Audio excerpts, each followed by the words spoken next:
Vamos.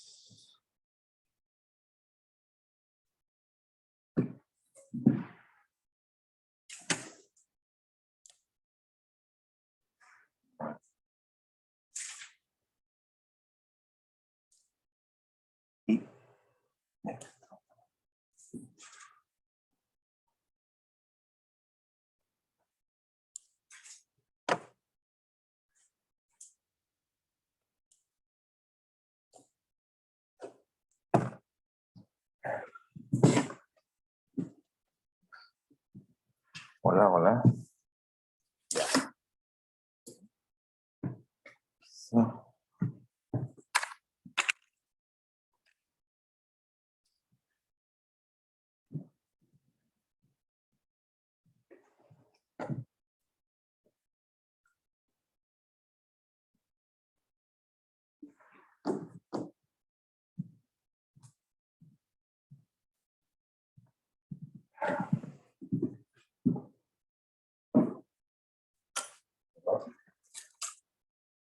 El borrador.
Ya, estamos listos. Ya nos traen el borrador.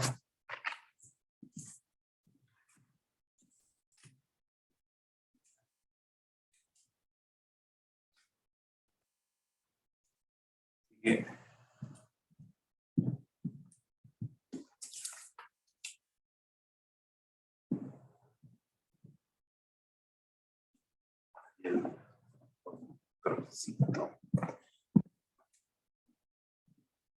hoy día a todos. En realidad partimos con el tema nuevo del jueves, pero el jueves fue bien así como general, introductorio, como hablando de los números complejos y algunas anécdotas en torno al tema. Pero realmente más que los números complejos, que ese es un tema que se ve en el curso de álgebra del primer semestre.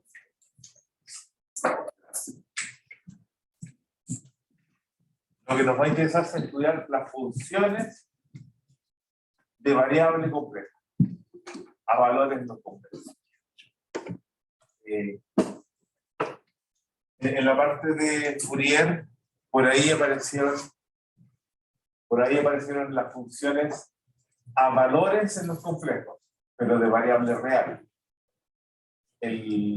La gran diferencia o la gran novedad es que ahora la variable sea compleja. Bueno, no suena como muy terrible, pero es un poquito así como cuando uno pasa del segundo semestre al tercer semestre, cuando pasa el curso de varias variables. las funciones de varias variables tienen cosas que las de una variable no se sospechaban, no sé, las derivadas parciales, ¿cómo se llama? El diferencial de la función, que son cosas que aparecen por el hecho de tener varias variables. Ahora son funciones de una variable, pero la variable es compleja. Es un elemento en los complejos. Y en los complejos tienen una especie de comportamiento o de aspecto como de R2. Así que también hay como que las funciones de variables complejas deberían parecerse, funcionar bastante similar a lo que son las funciones de dos variables. Funciones de R2, si son las valores complejos, de R2 en R2. Entonces, el hecho de que la variable y el conjunto de llegadas sean los complejos tiene sus particularidades que lo hacen muy distintas o tienen hartas cosas que no se ven en R2. Y todas esas cosas que no se ven en R2, finalmente como que uno dice, y eso es solamente porque le hemos dado un producto, sabemos multiplicar los números complejos de una forma especial, que lo hace que esto sea efectivamente un cuerpo desde el punto de vista algebraico. Y esa es como la gran diferencia que de alguna manera tiene consecuencias insospechadas.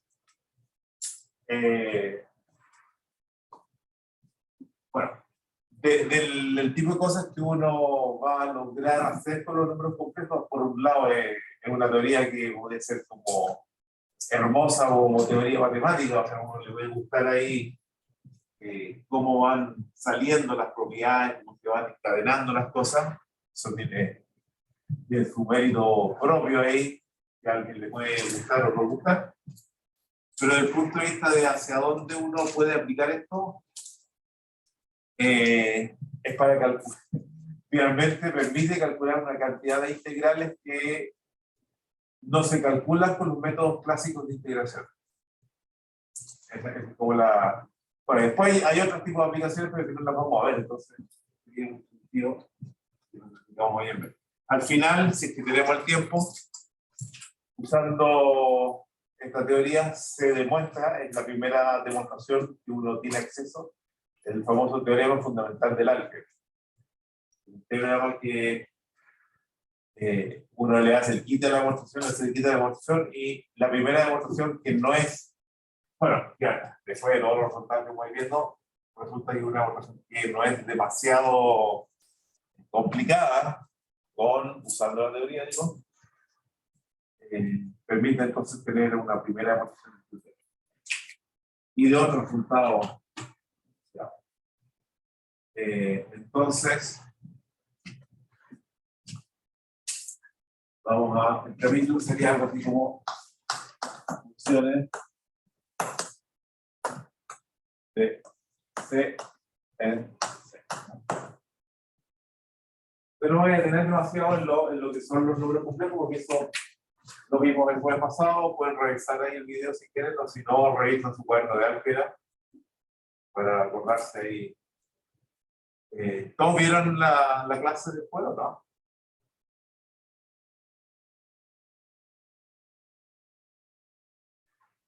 ¿No?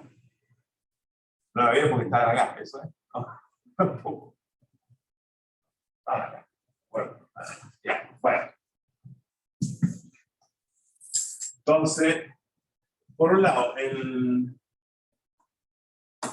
así un pequeño recuerdo. Los números complejos, hay varias maneras de representarlos. Obviamente. La manera más típica es decir que es un X más Y veces un Y. O sea, un número real más otro número real multiplicado por Y, que es lo que se llama la constante imaginaria. ¿Ah? Pero que a veces uno lo escribe como elemento de R2. O sea, esas son dos maneras de representar los números complejos. O en vez de X y Y, poner A más I, B, no sé, bueno, ahí. La imaginación del niño. Entonces, lo importante es eso, que tienen como dos coordenadas, dos componentes, los números complejos, y uno representa efectivamente en un plano, como si fueran puntos de red. La representación típica. Y hay otra forma de representarlo que es lo que llamamos la forma polar, que es básicamente usar coordenadas polares para el punto de R2. Entonces, aquí está Z, este es, no sé, X, Y, las coordenadas de Z, o sería X más Y. Uno puede usar coordenadas polares y dice, bueno, me basta un R y un ángulo θ. Entonces, R es la distancia del punto del origen, o sea, lo que uno llama el módulo o la norma, pero en el caso del complejo se habla de módulo, valor absoluto. R, el valor absoluto, Z, que es igual a raíz de x cuadrado más y cuadrado. Entonces, aquí en los complejos uno usa lo que se llama la norma euclidiana, si quieres, ¿no? Que es la distancia como física, la que uno entiende como distancia que viene del teorema de Pitágoras, y que resulta ser lo mismo que raíz de z multiplicado por z conjugado, ¿ah? Donde z conjugado es x menos y. Esta cosa de la operación de conjugación de un complejo es cambiarle el signo a la parte imaginaria. Entonces, cuando uno hace el producto de este por su conjugado, uno sabe que cuando uno hace una, en álgebra, digamos, una expresión identidad algebraica, una suma multiplicada por una diferencia de los mismos numeritos, es la diferencia de los cuadrados, que es la diferencia de los x, o sea, los x cuadrados menos los y al cuadrado, pero y al cuadrado, como y cuadrado vale menos 1, es exactamente la suma. Esa es la manera sencilla de... Ahora, θ es un ángulo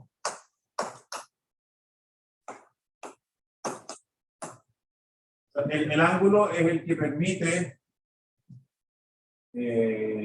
bueno, es ese que está dibujado ahí, que cumple lo siguiente, que R coseno θ, la parte real, o sea, la producción en el TX, R seno θ, Y. Este ángulo, lo que me imagino que se acuerdan de trigonometría, ese ángulo no es único. O sea, si este ángulo funciona para esta formulita, al ángulo le puedo sumar tantas veces como yo quiera 2pi, sigue funcionando. Entonces, hay una infinidad de ángulos tetas que permiten, vamos a ver aquí una asterisco, que permiten que esto se cumpla. Existen infinitos. Mira, ahí me quedó una frase media difícil. Y cumplen.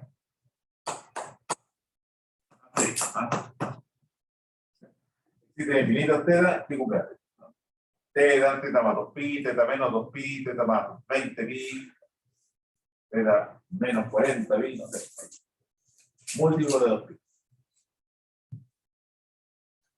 Entonces, para poder tener como una representación que sea más característica, única, uno de todos esos infinitos, vamos a escoger uno. Vamos a escoger uno. Entonces, siempre es posible escoger un teta que viva en un cierto intervalo. Entonces vamos a escoger este intervalo, menos pi.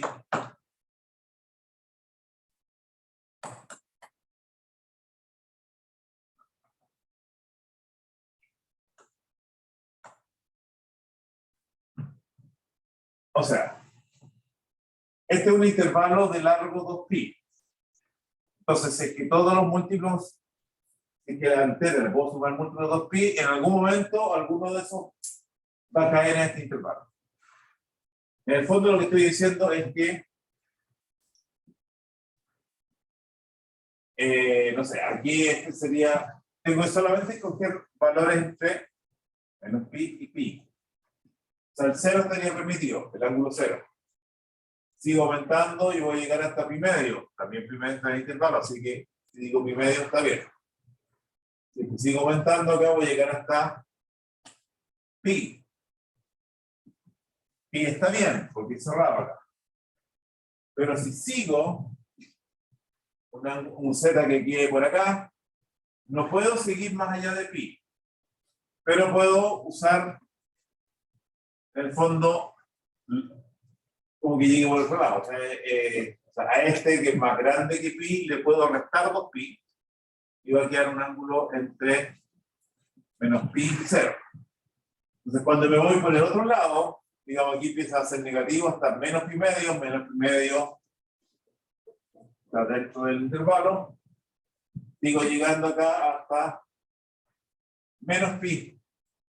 Entonces, cuando llegue al eje de las x en la parte negativa, por un lado llego a pi, que está permitido, y por el otro lado menos pi, que no está permitido. Entonces, claro, en este punto, los ángulos que le voy a asociar son los puntos con ángulo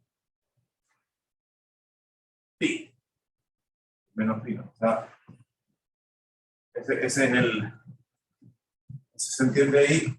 De esta manera me aseguro de que para cada uno de los complejos va a tener asociado un único ángulo, salvo hay un pequeño detalle que es el origen. El origen no tiene asociado un ángulo porque no le dio para ángulo, ¿no?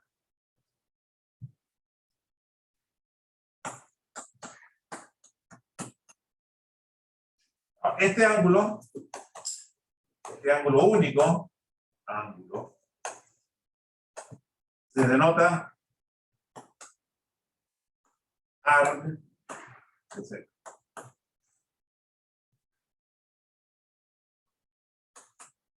Argumento del complejo. Entonces, el argumento no es cualquier ángulo θ que permite escribir esta identidad, sino que es aquel de todos los posibles que vive en esta entidad. ¿Ya? Entonces, así, z es igual a módulo de z por coseno θ. Si lo quiero escribir como en coordenadas polares, pero entonces es el argumento. Y si quiero usar la fórmula esta que llamamos de Euler, coseno θ, seno θ, como módulo de z, y a la i argumento.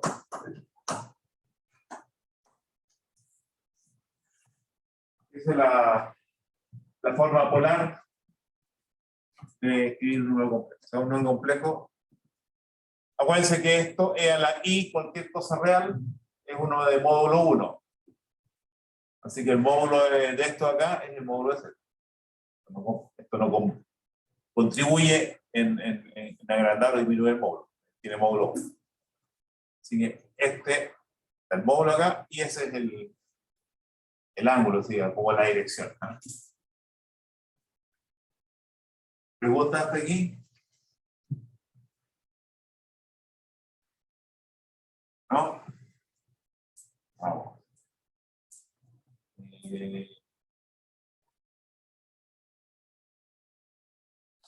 Ahora, podríamos... Sí, mira. El argumento siempre se hace el ángulo, pero solo para coordenadas polares o para cualquier forma polar. No entiendo bien tu duda. Ya, Z en este caso lo considero como un punto en R2.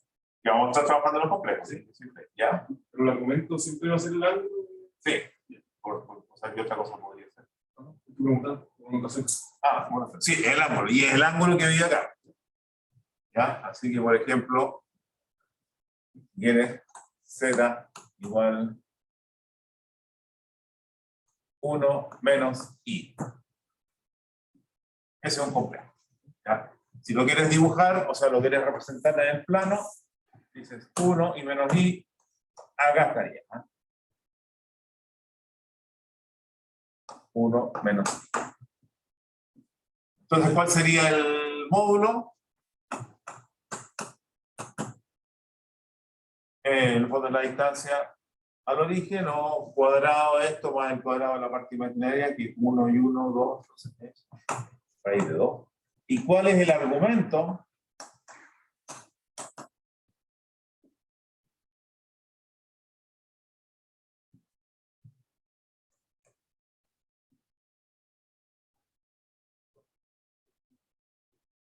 Ya, entonces hay varias maneras, o sea, en principio, usando trigonometría, uno podría decir que el ángulo que le corresponde podría ser este de acá. Ese ángulo acá va más allá de pi. Digamos, seguimos de pi y vamos a llegar hasta acá, pero me salí. Entonces, la manera sería usar el lado negro, menos pi. ¿De acuerdo? Ahora, todos los ángulos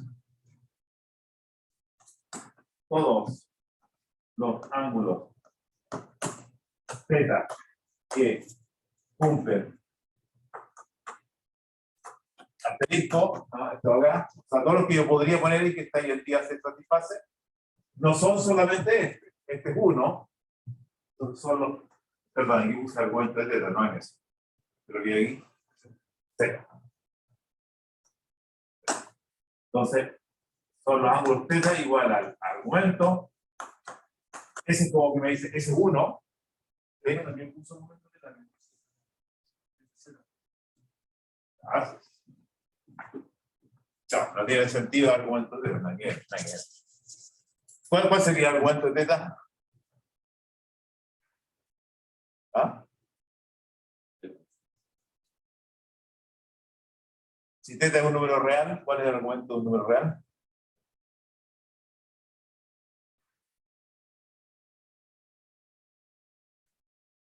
Un número real sería un complejo que vive en el eje real, que vive acá. Entonces depende, si el eje, el punto real está acá, tu argumento sería, ¿está en el lado negativo? Sí. Entonces aquí es, a ver más, z acá, z allá, ya. Entonces, todos los posibles serían estos más 2 k pi k en z. Es como si necesitáramos más. Entonces, y como para dejar el tema de la parte polar por el momento, veamos una. Bueno, una de las cosas simpáticas usando la forma polar es entender que básicamente es la multiplicación, porque la multiplicación de dos complejos, si los tenemos escritos en forma polar, la multiplicación va a ser el producto de los módulos y el producto no sé, de las exponenciales. Pero las exponenciales cuando se multiplican es la exponencial de la suma de los argumentos. O sea, bueno, argumentos utilizando dos veces la mente. La suma de los exponentes. Y entonces, del punto de vista geométrico, suman los ángulos. Entonces, si es que yo quiero encontrar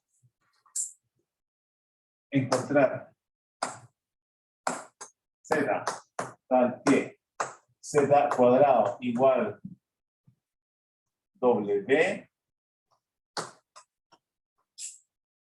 sea, me estoy preguntando por la raíz cuadrada de w, ¿eh?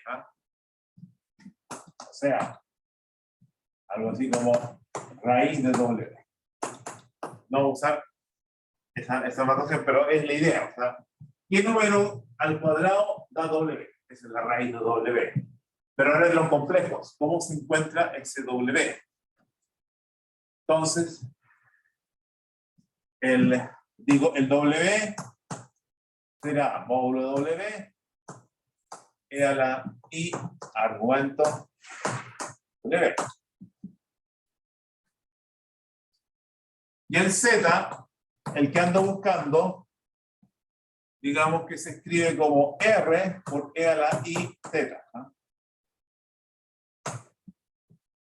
Entonces, donde R y Z a determinar. Saber ahí cuáles son los R y Z que permiten. Entonces, yo escribo el Z cuadrado igual a W usando las formas polares. Me dice que esto al cuadrado, R cuadrado E a la 2 y θ al cuadrado, tendría que ser lo mismo que W, que lo tengo acá.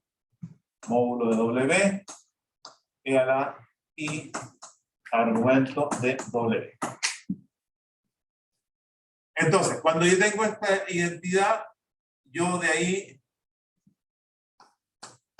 digo que los módulos tienen que ser iguales, ¿no? Porque el módulo este igual al módulo esto, pero este tiene módulo 1, así que, y estos son positivos, así que R cuadrado igual módulo de W. Y, ¿qué digo acá de los, qué puedo decir de los exponentes? Del exponencial.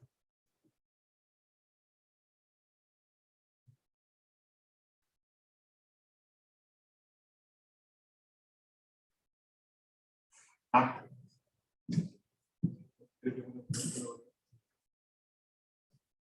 ¿Son iguales? Ah, claro, porque esta identidad se va a cumplir si es que el 2θ es igual al argumento W, o si es que esos dos ángulos coinciden más un múltiplo de 2π. Entonces uno dice, si es que el 2θ es igual al argumento de W más 2π. Eso es lo que uno puede concluir. No tiene por qué ser igual. Este número es un ángulo preciso, único, pero le puedo sumar 2π y la exponencial esta no va a cambiar. ¿Por qué? Porque los cosenos y senos son periódicos con periodo pi. Ya. Entonces, de esta parte de acá, yo puedo decir que R, porque esto es un número positivo. El R es positivo, el módulo de W es positivo, así que de ahí saco R sería raíz del módulo del W. La raíz usual, número positivo que al cuadrado da. Y de acá, diría que θ tendría que ser igual a, voy a despejar, sacar el 2, entonces hay que un medio argumento de W más Kπ. Pero voy a buscar aquellos tetas que sean. Entonces, ¿cuál va a ser el argumento de Z?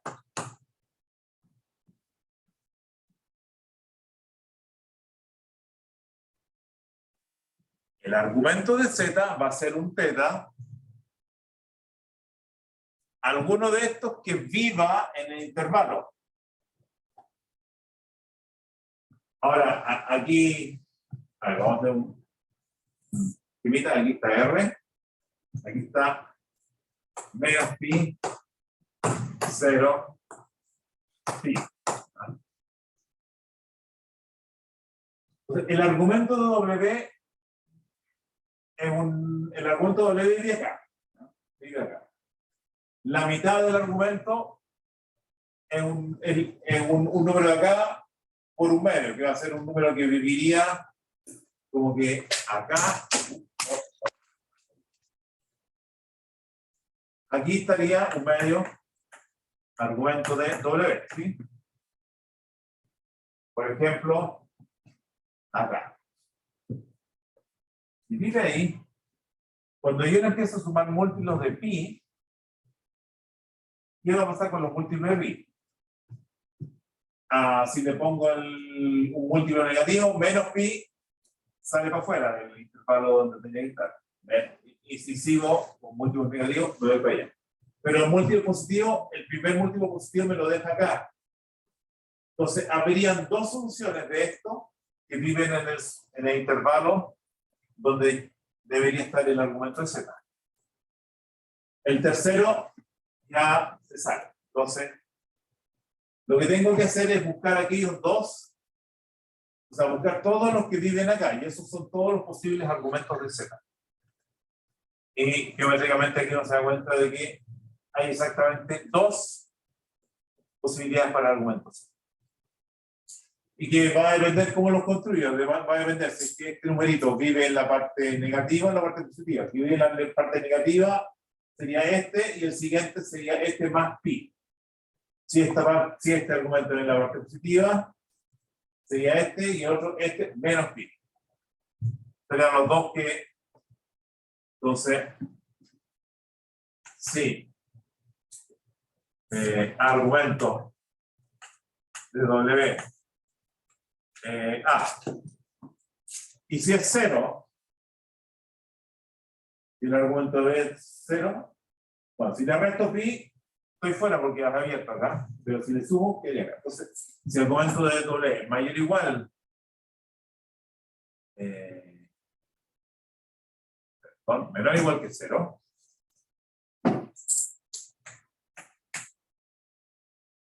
en ese caso, θ va a ser un medio del argumento de W más pi. O sea, ¿qué estoy diciendo? Estoy complicando esta cosa. O sea, para el Z, quiero encontrar el argumento de Z. El argumento de Z es uno de los ángulos que verifica esta identidad. O sea, entonces, el argumento de θ es uno de estos ángulos. Entonces, estamos viendo que hay dos posibles. Entonces, digo que el argumento de Z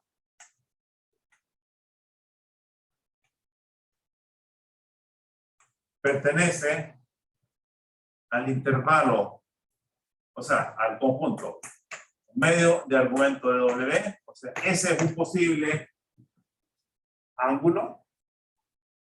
Y el otro, bueno, depende si este es positivo o negativo. Entonces, podría ser un medio argumento de W más pi si argumento de W es menos o igual que 0. Y aquí ponemos ahí la izquierda.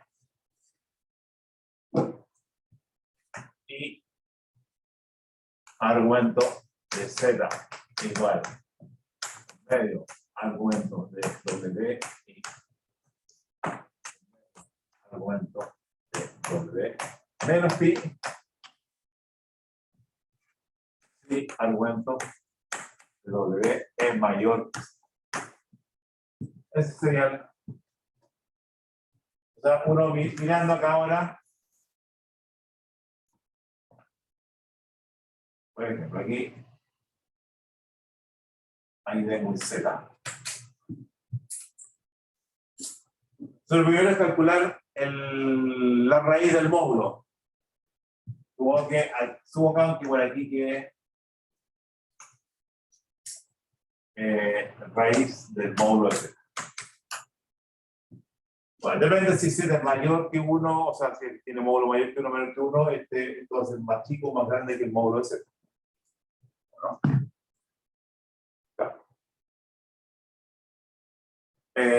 Ya, pero una vez que ubiquen acá, después queda el tema del ángulo. El primero es el ángulo que es la mitad. Entonces, aquí tendría uno de las raíces. Y el siguiente es, bueno, o sumarle pi o restarle pi. Bueno, sumarle pi o restarle pi geométricamente se va a igual. O sea, no puedo ir con sumándole pi o restándole pi, me voy a ir aquí al opuesto para acá.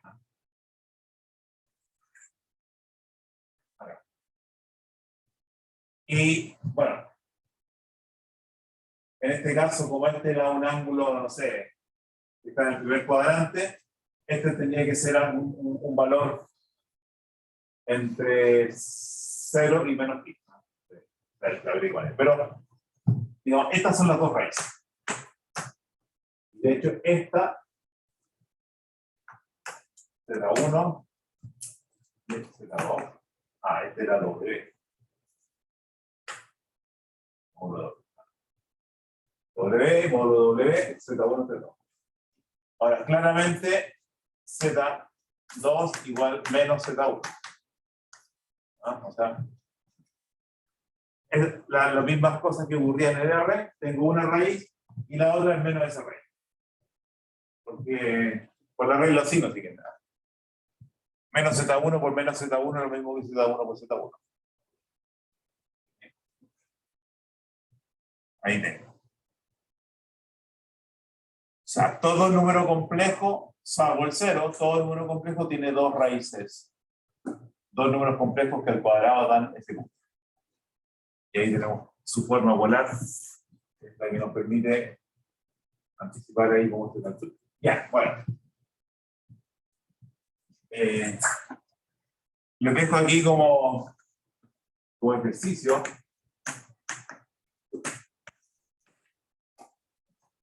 Todo número complejo tiene n raíces enésimas.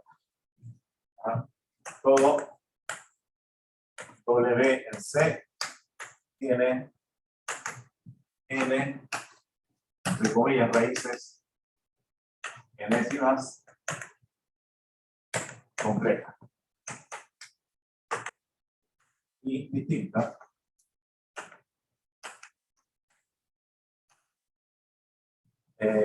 Vamos a hacer líquido, ¿ya? Para los W distinto de cero. Hay una que es como la regalona, no sé, que siempre aparece ahí en todos los libros ahí, que son las raíces de la unidad. ¿Qué números al cuadrado, o al cubo, a la raíz de 4, alguna potencia, dan 1? Entonces, si uno dice n, ¿qué números a la potencia n dan 1? Esas son las raíces enésimas de la unidad. Entonces, supone que hay n raíces enésimas de la unidad. La cosa interesante es encontrar y describir geométricamente las raíces enésimas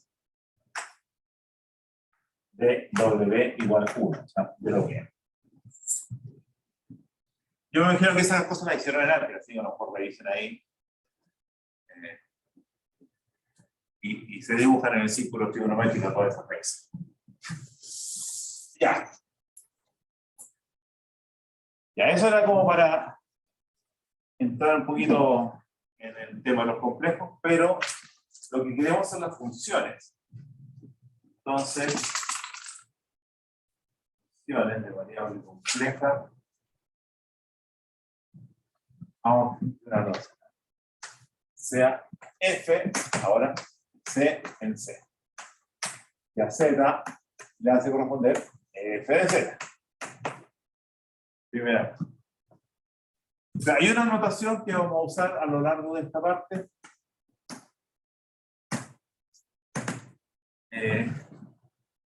Y vamos a escribir f de z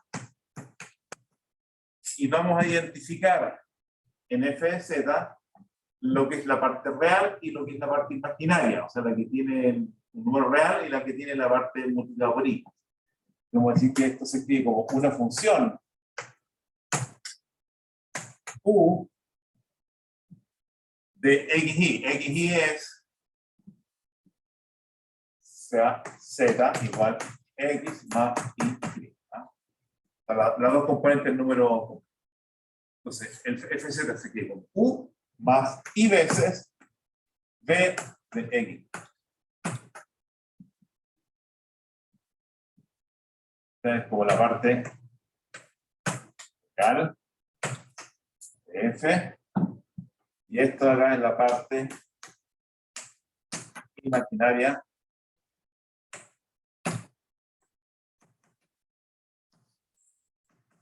de F. Parte real de F, parte imaginaria, U y B. En general vamos a usar esas letras, salvo que se nos produzcan conflictos y ahí podemos usar algunas otras letras. Pero si no, para no estar cambiando notaciones cada rato, U y B, esas cositas. Entonces, veamos un ejemplo. F de Z igual 1 más Z cuadrado. Ahí tenemos una función que de hecho es un polinomio. Entonces, uno se puede preguntar, bueno, ¿cuál es el U y el B acá?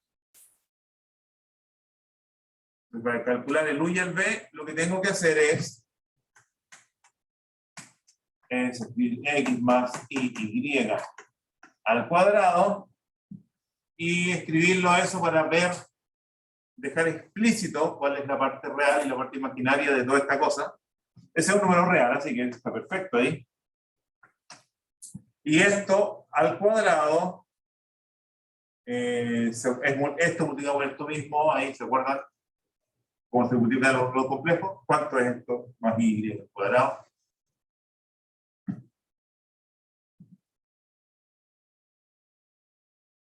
Parte real, ¿cuál es de eso?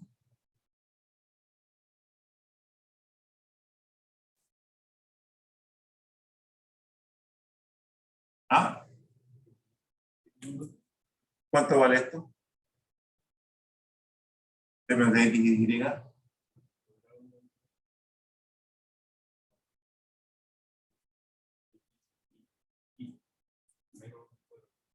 Ya, entonces, exacto. O sea, es el X cuadrado, obviamente uno pone el menos Y cuadrado al tiro, que son todos los que no tienen Y, y después lo que tienen Y, que es el doble producto, que es más 2X y por Y.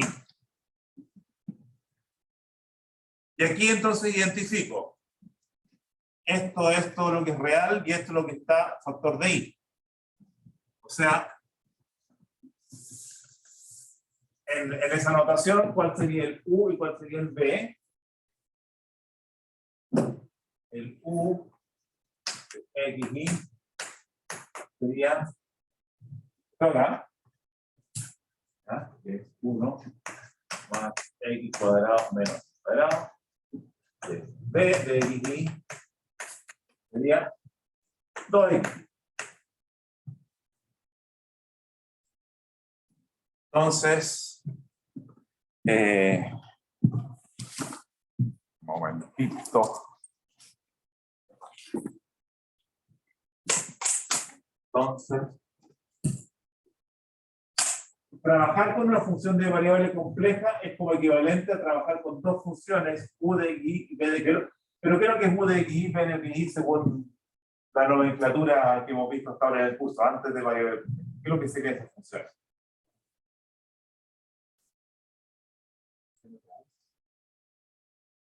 ¿Ya? O sea, serían campos escalares en R2, en el fondo. Aquí notemos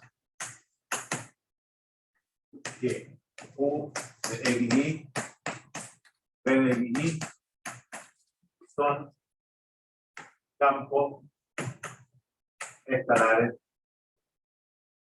en R2.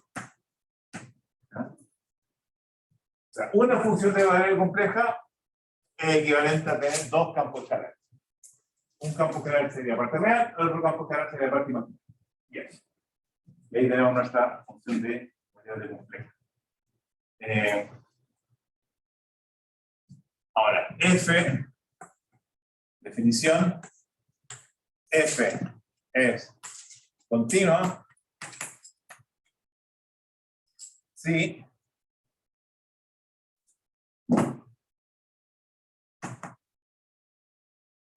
¿cómo podríamos indicar, ¿cómo podríamos relacionar con algo conocido? La continuidad de F.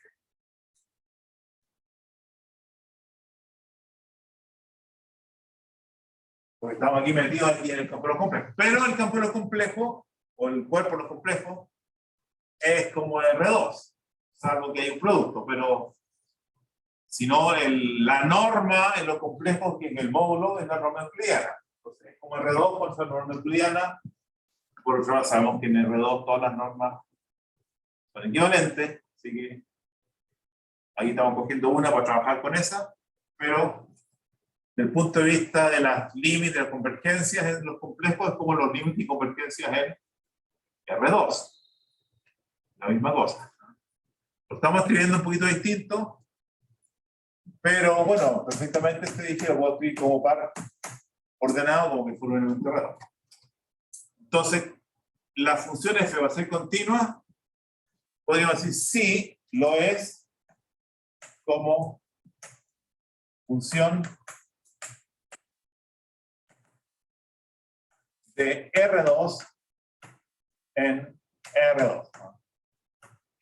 O sea, si identificamos los complejos con R2, la continuidad es lo mismo que la continuidad que ya conocíamos de R2 en R2.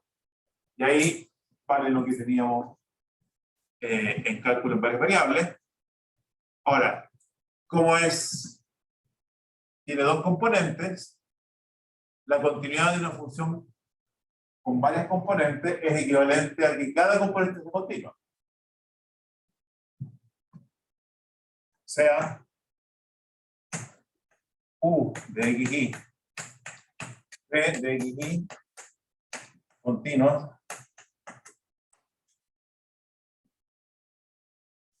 o sea, no, son campos escalares continuos, campos escalares continuos. Ya, aquí estamos igual que en el caso de varias variables, en el caso de dos variables. Para la derivada, ahí es donde está la magia de esta cosa. La derivada cambia todo. No parece que fuera mucho, pero es mucho. ¿Cómo diríamos que es derivada? Entonces, definición. F es derivable en Z0 si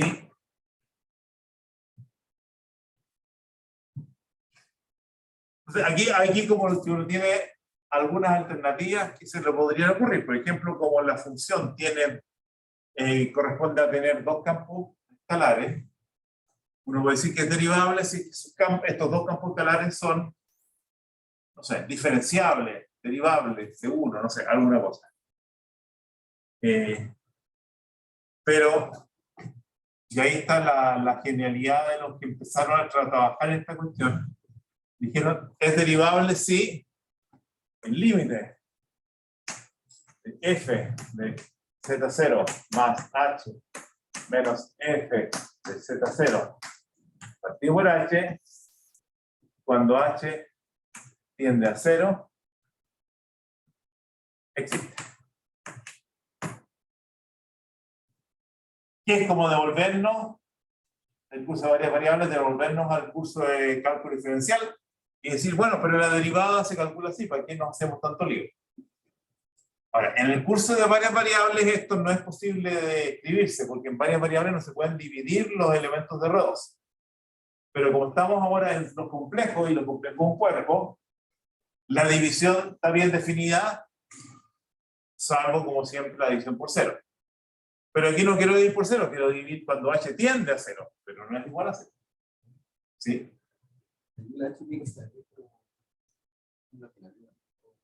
Entonces, claro, esa es la gran cosa. Como ojo, ¿no? H converge a 0 en C. Bueno, es como que convergiera a 0 en R2. ¿No? Cuando calculaban los límites de cosas en R2 decían, ya, pero este es un elemento R2 que converge a 0.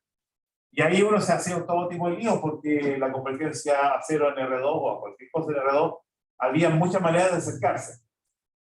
No era como el límite por la izquierda, el límite por la derecha, en R que estamos más o menos acostumbrados. Aquí hay muchas formas de acercarse a 0. Entonces, por un lado tenemos ese detalle y tenemos la división.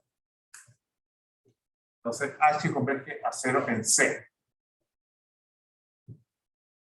Entonces, ese límite se nota F' en 0. Para que vamos a inventar la rueda, ya tenemos una ecuación. Igual que en el caso real, F' en donde estoy derivando. Entonces calculemos una derivada.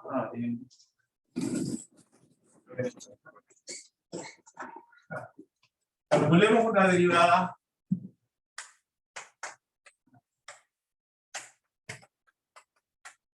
que existe. Entonces, ¿cómo sería fz cuadrado? Fz igual a z cuadrado. ¿Cuál sería la derivada?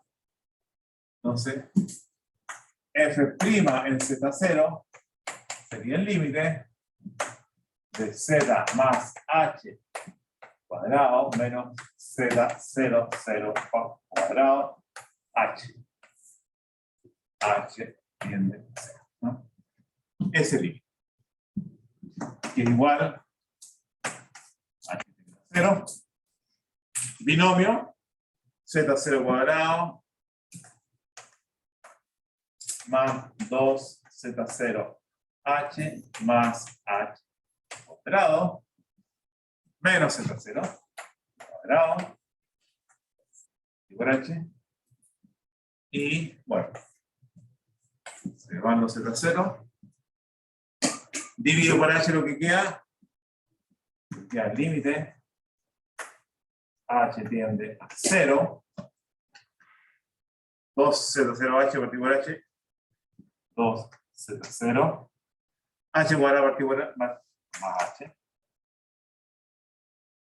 Y cuando h tiende a 0, bueno, esto está fijo. Esto es 2z0. O sea, la derivada de z cuadrado es 2z. O sea, dos cosas. Es eso y además es derivable. Sigue siendo derivable.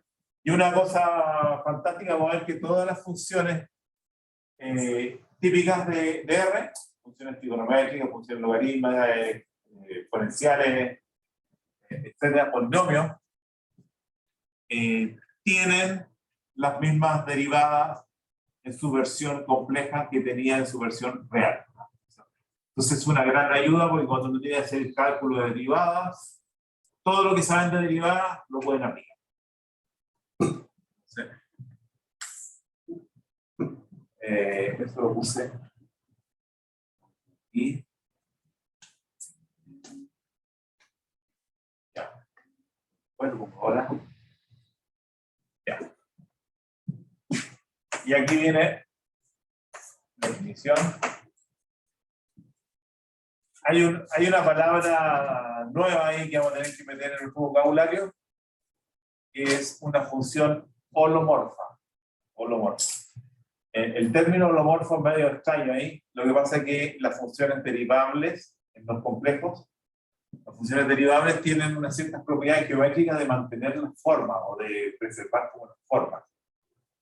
Y eso es este nombre holomorfa. Pero no nos vamos a meter mucho en la cosa geométrica. A lo mejor por ahí si quieren hacemos. Todo el modo.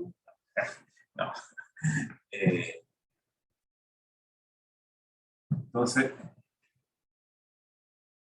F se dice holomorfa en Z0. No va a ser exactamente derivable, sino que es derivable y un poquito más. Sí, es derivable en una vecindad de Z. En una vecindad de Z. O sea, Es holomorfo en el punto si es que alrededor del punto no hay problema en derivar. Y F se dice holomorfa en omega abierto. O sea, si ahora tengo un conjunto abierto y digo es holomorfa en este abierto, sí es holomorfa en todo omega. O sea, en cada punto de omega es holomorfa. Y aquí voy a poner como, por el hecho de ser abierto, ustedes saben que los conjuntos abiertos son vecindades de sus puntos. Así que sea holomorfo en el abierto es equivalente a que sea derivable en el abierto. F, derivable en todo omega. Ya. Entonces, este es el término mágico. Holomorfo. O sea, cuando la función es derivable en un puro punto y nunca más, o qué sé yo, cosas raras así, eso no nos va a interesar. Nos va a interesar cuando la función sea derivable en todos los puntos de un conjunto abierto. O sea, en un punto, si es derivable, quiero que sea derivable en torno a ese punto. Y aquí vamos al teorema. 1. Teorema 1. Y vamos a demostrar la mitad nomás. Para la otra mitad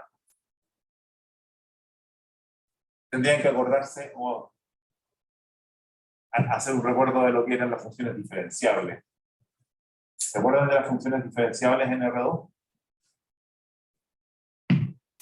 Hay una transformación lineal y era el diferencial. O sea que la función menos el diferencial por el incremento, en norma. Ahí tenían ahí una. Pero usando ese y un poquito, y lo que vamos a ver acá, que es lo distinto, es este teorema. F es holomorfa en 0, sí y solo sí. Entonces,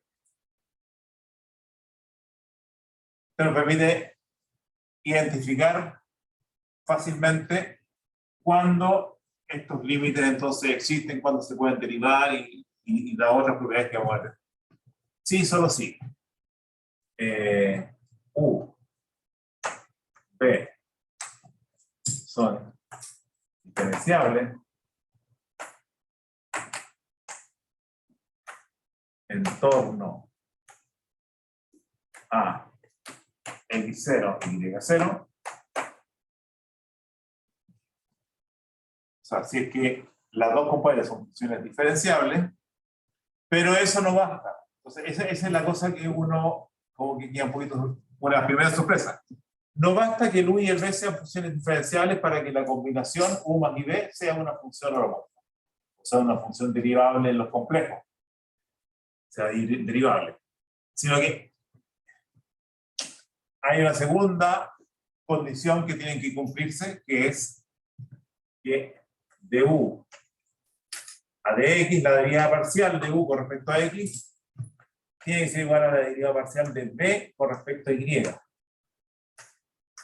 Y además, la derivada parcial de U con respecto a Y, con respecto a X, la derivada de U con respecto a Y, es igual a menos derivada de B con respecto a X.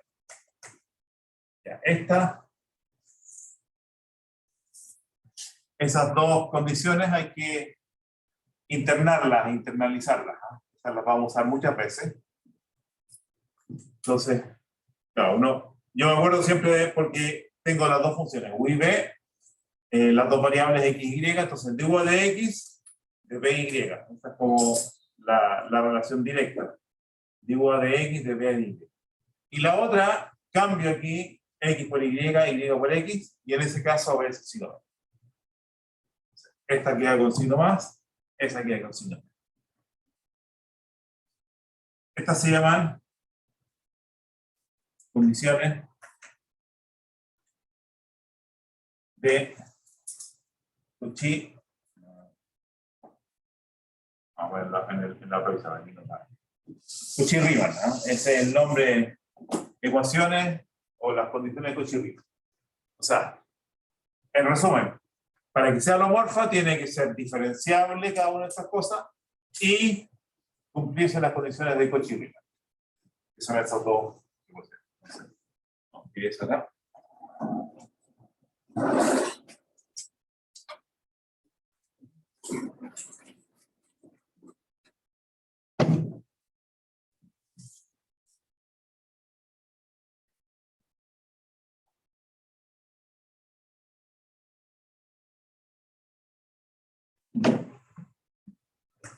Estas se llaman condiciones de Cauchy.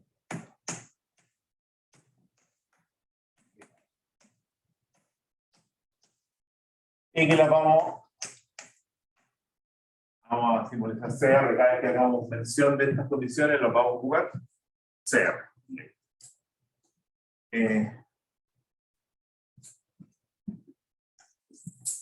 Bueno, aquí tengo, por ejemplo, esta que vimos que era derivable, pero ahora demostramos directamente que era derivable. Pero veamos qué pasa con la... Para esta función, f de z igual a z cuadrado, que es igual a 1 más x cuadrado menos y cuadrado, más 2xy, y, ¿no? U, b. Entonces, ¿cuánto es de u de x?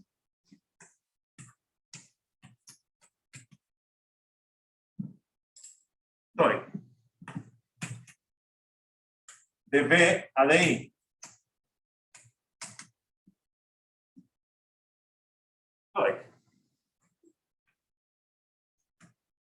Perfecto. De u de x y de b de i son iguales. ¿Cuánto es de u de i? De u de i. Menos 2i. ¿Y cuánto es de b a de x? 2i. O sea, esta es menos la otra. ¿Sí? Perfecto. Bueno, por un lado, para que fuera diferenciable, habría que ver que estas son diferenciables y que esta es diferenciable, pero estas tienen derivadas parciales continuas.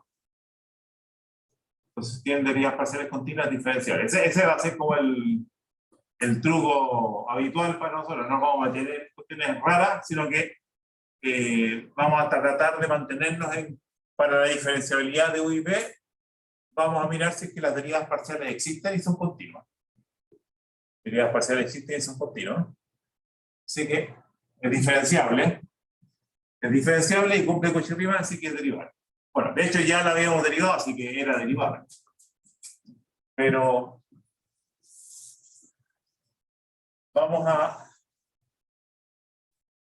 voy a agregar una segunda función a nuestro repertorio de funciones de variable compleja.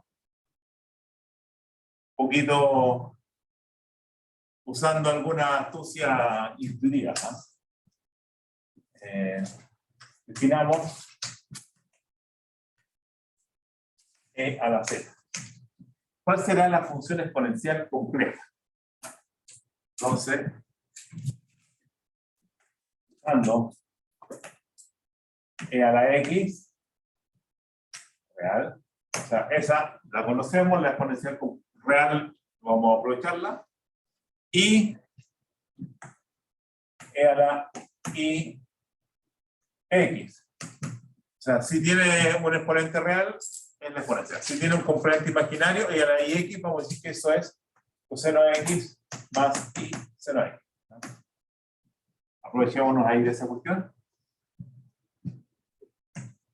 Sí, e a la Z1 por E a la Z2.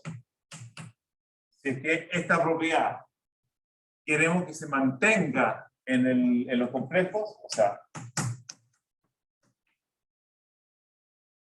si esto es válido en C, entonces, o sea, esta que es como una propiedad casi la que permite definir la función exponencial. Con esta, más e elevado a 0 vale 1, con esa estamos listos ahí.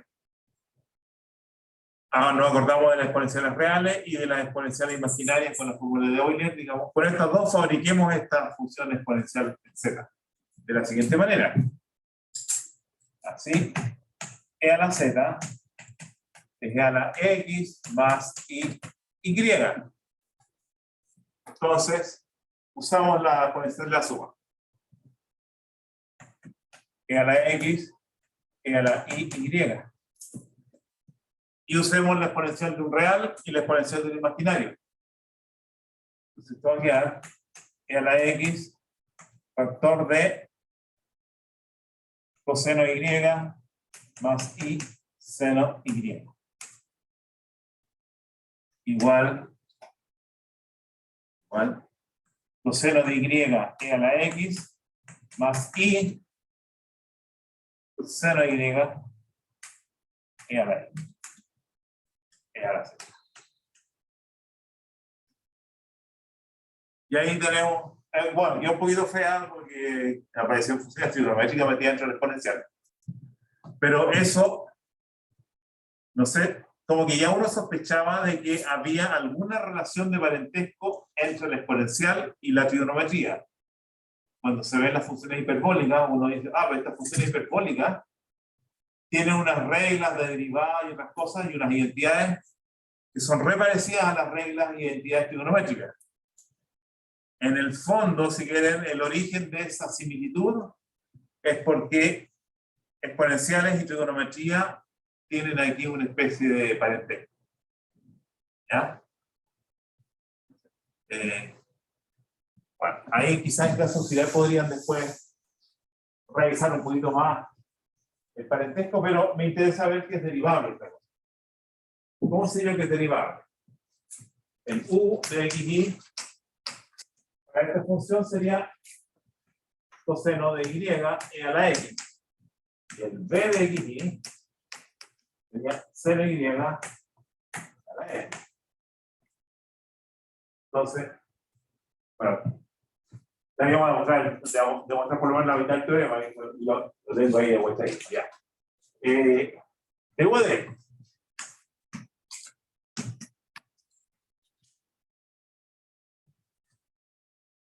Derivo la exponencial, cuya derivada es la misma exponencial, entonces ya coseno de y e a la x. B a de y. Ahí debo derivar la función seno y, con respecto a y da coseno. Coseno de y e a la x. Coseno de x, o sea, coseno de y coseno de y. Perfecto. Y la otra.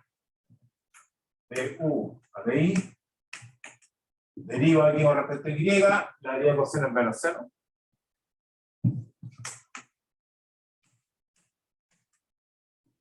Derivo b con respecto a x, la deriva de exponencial es exponencial, seno y e a la x, y esto igual menos esto. Perfecto. Y además uno tendría que decir, y esta cosa tiene derivadas parciales que son continuas. Sí, perfecto. O sea, estas derivadas parciales son todas continuas. Es diferenciable. Y se cumple el cochino. Entonces, u, b, con derivadas parciales de 1 implica diferenciable. Y b cumplen el Riemann, así, e a la z, o lo muestra. ¿Ya? Ahí tenemos entonces un ejemplito. Ahora, ¿cuál es la derivada? Esta ya puede ser una pregunta. ¿Cómo se deriva la exponencial que van a hacer? Según lo que les dije recién, ¿cuál es la sospecha? ¿Cuál sería la derivada del exponencial? La exponencial. Ahora, si es que queremos que efectivamente las reglas y el álgebra derivada y todas esas cosas se mantengan los complejos, entonces debería tener su misma derivada.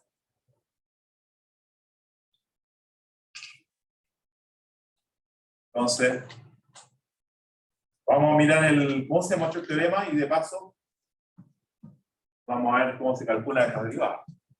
En realidad, vamos a ver que la gracia es que en las funciones holomorfas las derivadas se calculan haciendo uso de derivadas parciales, que es una que sabemos hacer.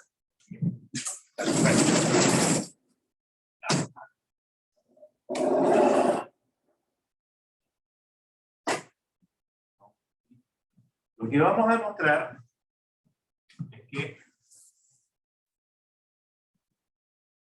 lo único que vamos a mostrar que si es derivable en los complejos, demostremos que f derivable implica que son como las novedades. O sea, esa ecuación, las condiciones de Cauchy-Riemann o ecuaciones de Cauchy-Riemann salen de que sea derivable. Entonces, y para esto,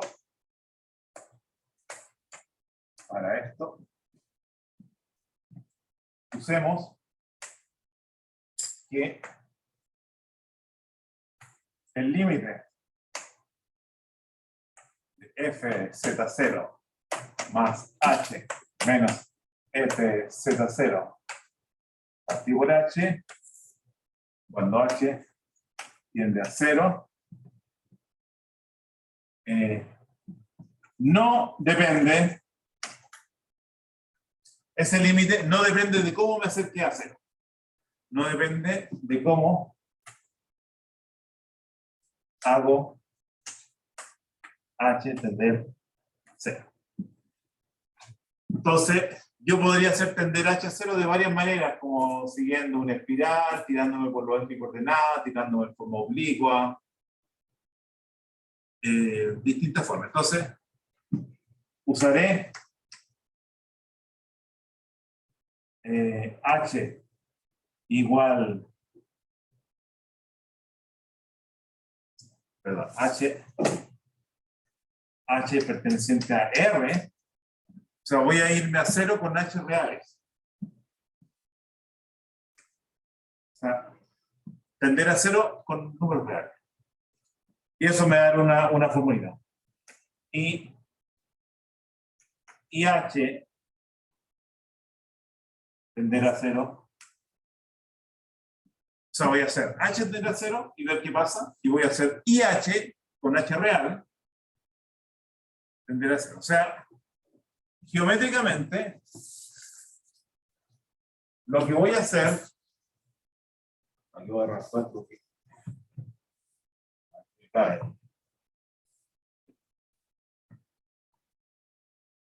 Geométricamente sería, en el primer caso, que me acerco por el eje real. ¿Ah?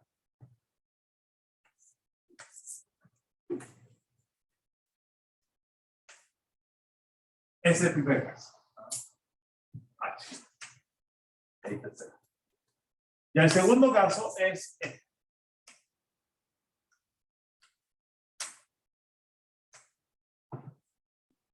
Dos formas de acercarme a 0. Y con esas dos aparecen estas condiciones de Cauchy-Riemann. Entonces,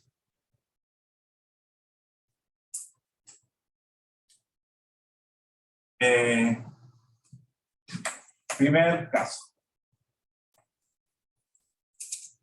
Voy a escribir, voy a dejar la palabra límite, la voy a dejar ahí pendiente, vamos a escribir la formulita nueva. F de Z0 más H menos F de Z0 partido por h. Y acá voy a escribir el f con su parte real y su parte imaginaria que dependen de x e y. Entonces, este sería u, ¿dónde? Entonces, z0 es x0 más y0. H es real. Entonces va a quedar u en x0 más h, porque el h va a contribuir en la parte real del z0. Y la parte imaginaria es el y0. Ahí. Más y veces b, lo mismo, x0 más h, y0. ¿Ah? Eso es esto. ¿Están de acuerdo? ¿No lo ven claro? Ah, porque digo el z0 es x0 más ih. Y0, perdón. ¿Ya? Y si a esto le sumo h real, el h va a sumar acá, ¿no? Entonces x0 más h más y0. ¿Ah? Entonces z0 más h es esta parte real, y0 la parte imaginaria. Lo mismo en u que en b. Menos u x0 y0 menos i b x0 y0. ¿Ya? Ese es el f de z0. Lo estoy restando. Partido por h. ¿Ya? Bueno, esto ahí. ¿Vieron aquí?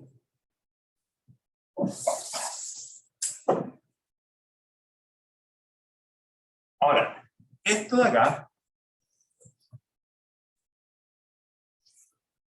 con esto de acá,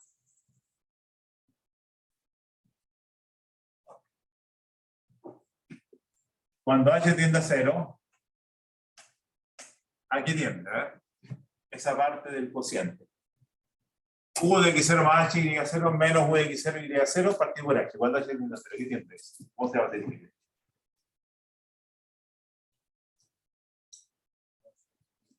La derivada parcial con respecto a la primera variable, porque la primera que estoy modificando y viendo ahí la derivada con respecto al x. Entonces, ¿qué eso es? De u de x en x0 y y0. Y esto de acá,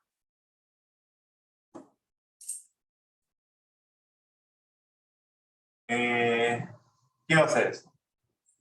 Bueno, pongamos el y en factor. Pero el b en x0 más h menos b en x0 y partido por h, cuando h tiende a 0, es también es la derivada parcial, pero es ahora de b y con respecto a x. De b a dx en x0 y y0. ¿Ok? Ya. Voy a escribir aquí el otro límite, cuando hago el IH con h tiende a 0. O sea, le voy a sumar segundo caso.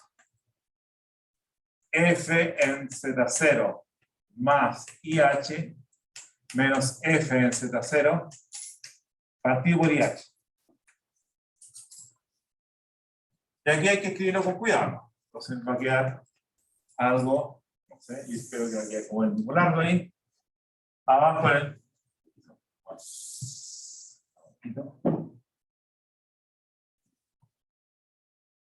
IH, denominador, numerador. ¿Qué pasa cuando le sumo IH al Z0? El IH va a ir a incrementar la parte imaginaria. Se va a quedar U X0, la parte real no es tocada por IH, sino que el I, Y0 más IH va a quedar Y0 más H. Más I, B, X0, Y0 más I, no, más H. Repítenlo como palo en la red. ¿Sí?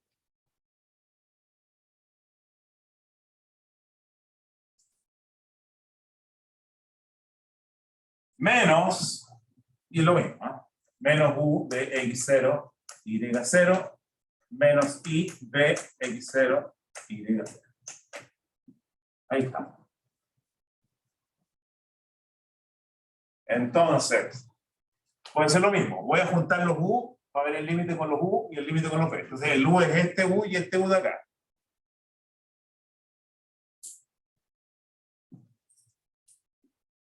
Aquí converge. Le pongamos el 1 partido por i ahí como afuera, y esto partido por h, que es lo que va a quedar también una deriva parcial. X0 se mantiene en y0 más h, y0. ¿Qué es lo que es eso?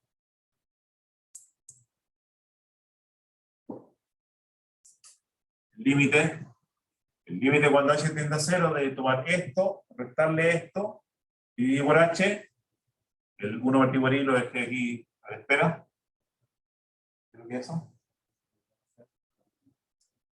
Entonces queda de u a d y en x0, y0. Y este de acá, con ese de acá, partido por el h. Aquí el i está el factor con el límite de la unidad se cancela, ¿no? Así que ahí simplifica. Y queda esto menos eso. ¿Qué es lo que es?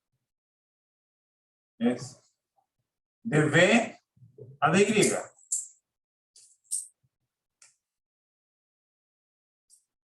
En x0, y0.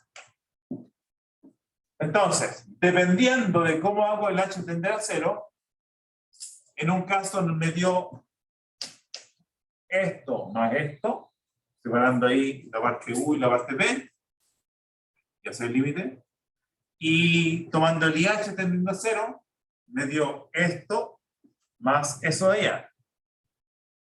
Y tienen que ser iguales, porque el límite, si existe, no puede cambiar, depende de cómo me acerco a 0. Entonces, y eso lo voy a escribir acá.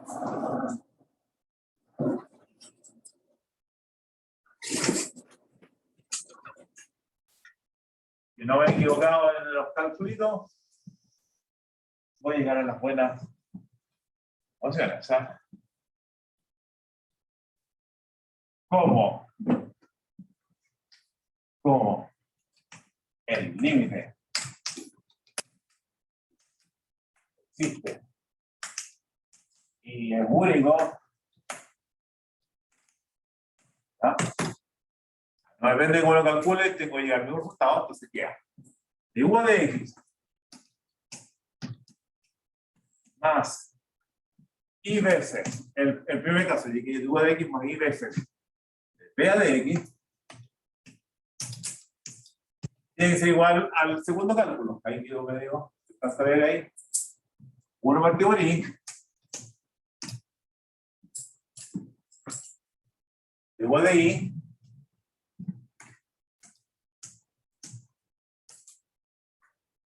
más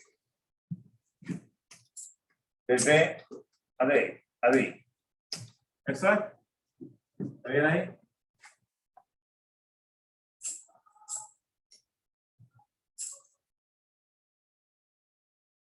Vale. ¿Cuánto vale 1 partido por i? O forma alternativa para racionalizar el 1 partido por i. Una forma es decir, voy a multiplicar por i el numerador y el denominador. Que unía el numerador y por i que es menos 1. Así que en el fondo, eso es algo que hay que acordarse, 1 partido por i es menos i. Multiplicar por i. Así que esto es igual a de b a de i menos i veces de u a de i. Entonces, este complejo y este complejo tienen que ser iguales. Y para que sean iguales, tienen que ser sus partes reales iguales. De u a de x tiene que ser igual a de b a de i. Y las partes imaginarias de b a de x igual a menos de u a de y. Que son las condiciones de función igual. Entonces, identificando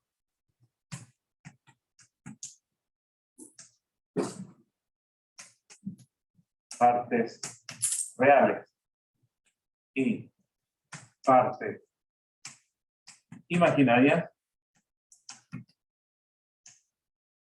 partes reales, esto igual a esto, parte imaginaria, esto igual a esto, se obtiene cochiste. ¿Bien?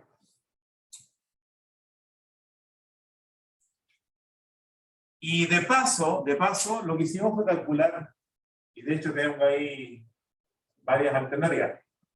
Esto de acá, ¿qué es lo que es esto de acá? Digo de X más Y de B de X.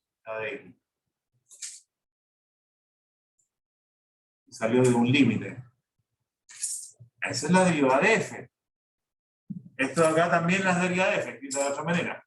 Pero igual. Entonces, aquí tengo una expresión para la derivada de F, aquí tengo otra, que en realidad es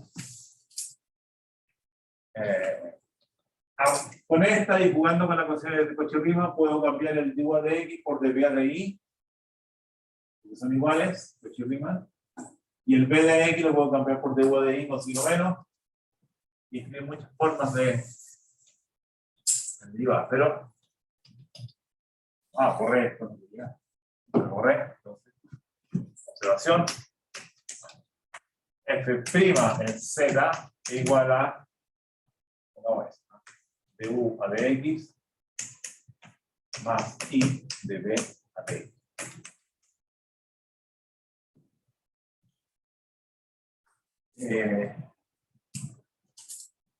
Bueno, hay una cosa ahí que a uno le llama la atención, es que como para la derivada con respecto a Z, usé solamente, aquí usaré solamente derivadas parciales con respecto a X. O sea, como que la derivada de la división de X, de los reales, me da la derivada de la función de variable compleja.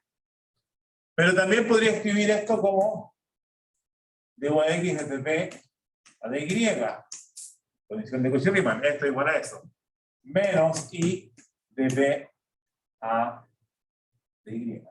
Perdón. Ya.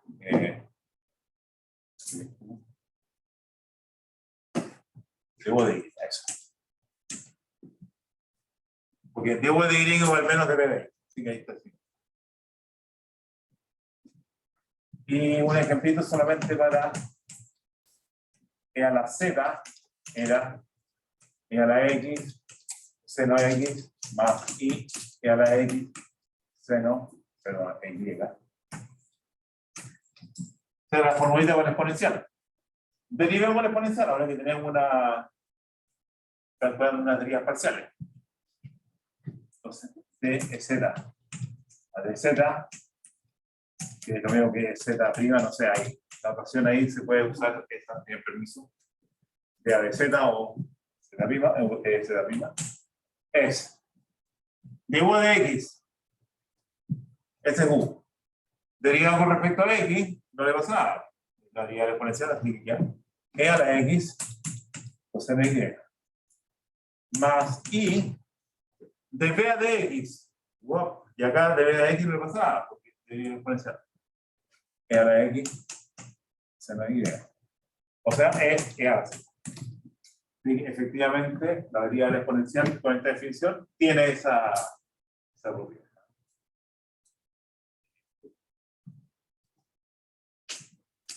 Ya. Si tienen preguntas o comentarios. Si no, estamos listos.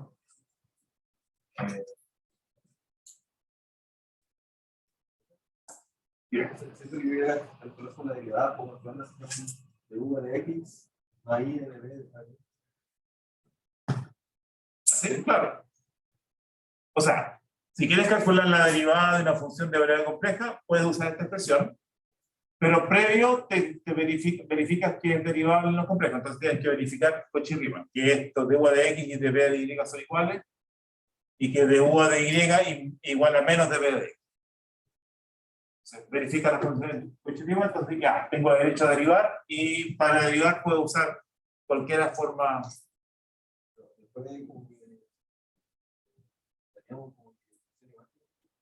¿Perdón? Claro, con las buenas definiciones, o sea, pues, tengo que ver ¿qué definición le vamos a dar a coseno de z? Bueno, no hemos dicho todavía. O sea, habría que definir en forma correcta esas cosas. Una forma es usando series, pero les voy a dar unas definiciones así anticipadas y después vamos a ver que con las series daba lo mismo. Eso. ¿Sí? ¿Más? Entonces,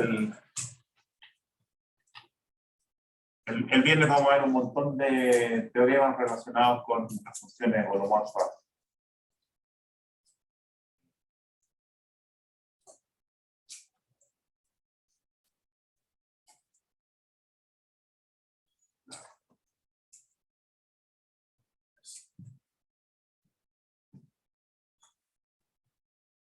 Nada más. Lo veo con cara de pregunta. Estamos listos. Bueno, como dicen, rompan fila. Ya vamos a parar la grabación.